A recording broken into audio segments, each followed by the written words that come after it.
Does your knee click, pop, snap, or grind every time you climb a flight of stairs? Most people chalk it up to age, tiredness, or something that will sort itself out. But here is the truth: knee sounds are not all the same. And the difference between the ones you can safely ignore and the ones that demand urgent attention comes down to a few critical details that most people never learn to recognize. Why does this matter so much? Because a meniscus tear that is dismissed as harmless clicking can silently worsen with every step. What begins as a small tear expands under continued load and twisting, eventually damaging the entire joint surface and opening the door to irreversible arthritis. At the same time, not every knee sound signals danger. Today I will give you the exact framework to tell the difference, and a 7-day action plan to protect your knee cartilage starting tonight. Let me begin by explaining what is actually happening inside your knee. When it makes noise, your knee joint contains 3 structures that can produce sound. The first is the articular cartilage, the smooth surface coating the ends of the bones.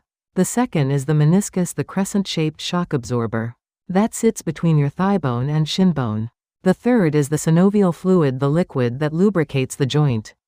Different structures produce different sounds, and the single most important factor above all others is this: does the sound come with pain? That one question changes everything about what the sound means. Knee sounds fall into 4 distinct categories. The first is the single loud pop from gas bubbles, releasing inside the joint fluid under pressure. This happens once and then does not repeat for some time. When it occurs without pain and leaves no swelling, it is generally harmless, like cracking your knuckles.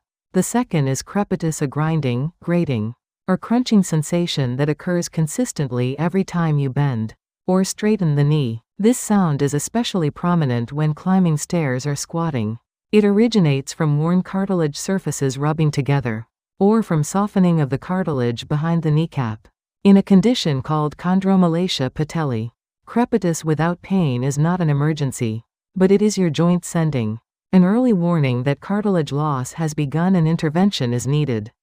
The third type is the one this video is most urgently focused on: a sharp snap, pop, or click that occurs simultaneously with pain, especially accompanied by swelling, stiffness, or the sensation that the knee is catching or locking at a certain angle.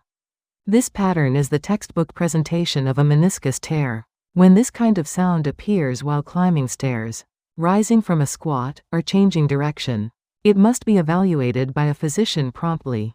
The fourth type is localized sound and pain that arises consistently from one specific line along the inside or outside edge of the knee joint.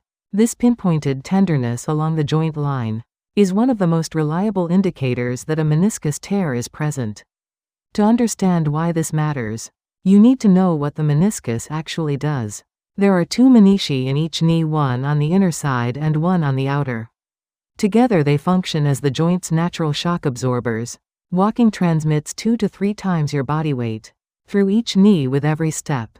Climbing stairs raises that to approximately 4 times. Running reaches up to 7 times body weight. Your menisci absorb and distribute this force across every step of every day, protecting the bone surfaces from direct impact. When a meniscus tears, that load distribution collapses, and the bones begin bearing impact they were not designed to tolerate alone. Meniscus tears come in 2 main forms. Traumatic tears occur most often in younger, active people. A sudden change of direction, a hard landing from a jump, a direct blow to the knee. These typically announce themselves with an immediate pop, sharp pain, and swelling within hours. Degenerative tears occur predominantly in people over 40, where years of use have made the meniscus progressively less resilient.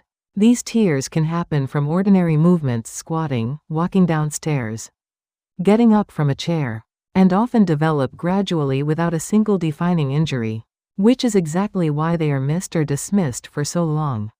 Know these 5 warning signs of a meniscus tear. The first is joint line tenderness.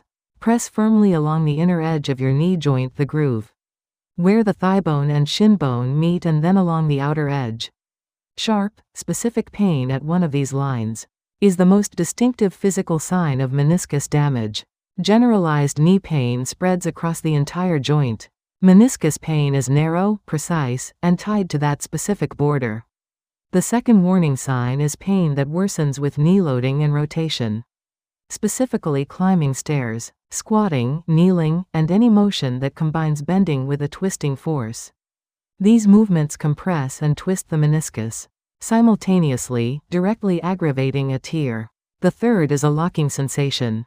If your knee suddenly refuses to fully straighten or bend, at a particular angle, as if something is caught inside, this is a torn meniscus fragment, wedging itself between the joint surfaces.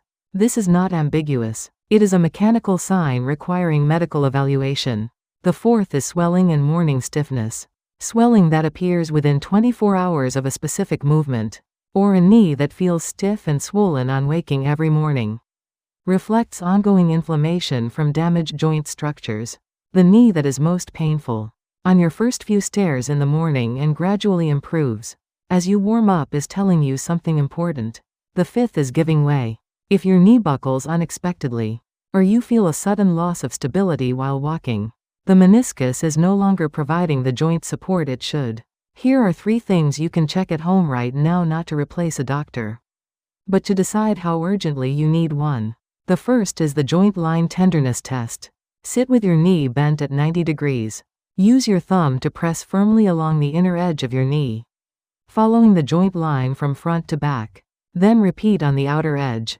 Sharp, specific pain at a particular point along either line is a significant finding, especially if it matches the location of your stair climbing pain. The second is the squat test. If you have moderate pain already, skip this. Slowly lower into a squat. If sharp pain appears on the inner or outer side of the knee, at a specific angle, or if the knee locks and refuses to go further, that is a meaningful signal. No pain, only sound, throughout the full range? Likely crepitus, not a tear. The third is the single-step descent test. Stand on one leg on a single stair step and slowly lower yourself. Inner or outer knee pain that fires during this controlled movement, particularly on the way down, raises concern for meniscus involvement. What happens when you see a physician? After taking your history, they will perform clinical tests, including the McMurray test, where they bend and rotate your knee while pressing the joint line, and the Thessaly test, where you balance on one leg with the knee slightly bent and rotate your body. Research shows the McMurray test reaches sensitivity of 80 to 91% for detecting meniscus tears. If clinical findings suggest a tear, MRI provides definitive imaging of the location, size, and type of tear without any radiation. Here is what the latest research says about treatment, and it may surprise you.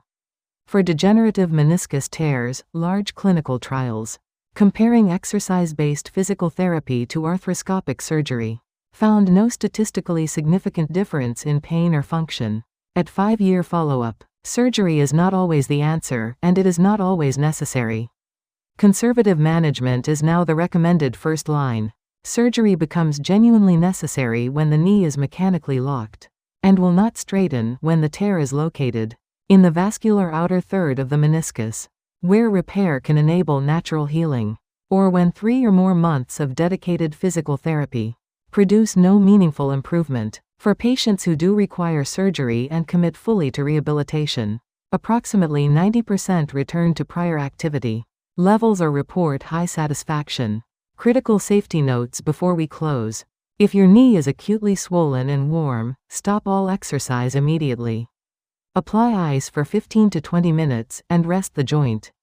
If you have already received a meniscus tear diagnosis, only perform exercises cleared by your physical therapist or doctor. If any exercise produces pain above 4 on a 10-point scale, stop that exercise immediately. And if ligament damage is suspected alongside a meniscus tear, conservative management alone may not be sufficient. Specialist evaluation is essential. If this video helped you understand your knee better, please like, subscribe, and share it with someone who has been dismissing their knee sounds for too long. Tell me in the comments what your knee sounds like and whether it comes with pain. I read every comment. See you in the next video, and take care of those knees.